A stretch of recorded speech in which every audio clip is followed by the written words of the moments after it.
287వ జయంతి మన ముఖ్యమంత్రి గారు ఇప్పుడే మన సెక్రటరీ గారు అందరికంటే ఈ సంవత్సరం బడ్జెట్ ఎక్కువ కేటాయించారు ట్రైబల్ వెల్ఫేర్కి అని ముఖ్యమంత్రికి మన తరపున అందరు ధన్యవాదాలు చప్పట్లతో స్వాగతం పలకాలి.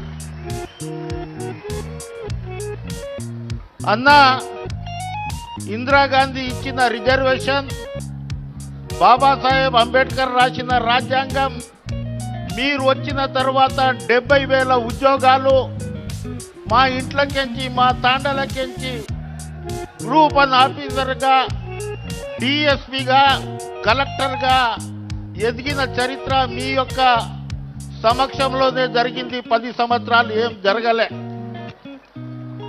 అందుగురించి అన్నగారు నేనేం అడిగినా మీరు నాకు కాదనలేదు.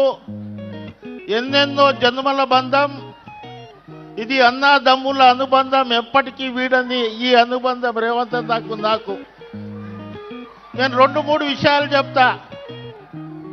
అన్న బంజారా హిల్స్ మాది అన్నారు, బంజారా భవన్ కట్టుకుందాము.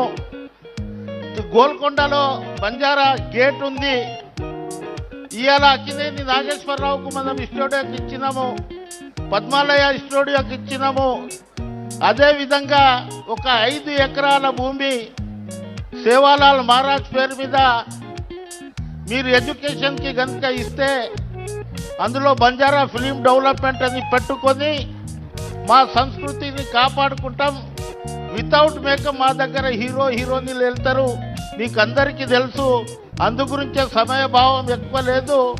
2 కోట్ల రూపాయలు సరిపోతావు లేదన్నా సేవాలాల్ మహారాజ్ జయంతికి. మీరు దాన వీర సూరకర్ణ ఏది కాదన్నారు. ఒక 10 కోట్ల రూపాయలు సేవాలాల్ మహారాజ్ జయంతికి కేటాయించవలసిందిగా విజ్ఞప్తి చేస్తూ సెలవు తీసుకుంటున్నా. ఈ 20 సంవత్సరాలు రాజకీయాలలో నేను కొనసాగుతున్న ప్రతి సందర్భంలో మద్దతుగా నిలబడ్డ మాజీ శాసన మండలి సభ్యులు రాములు నాయక్ గారు,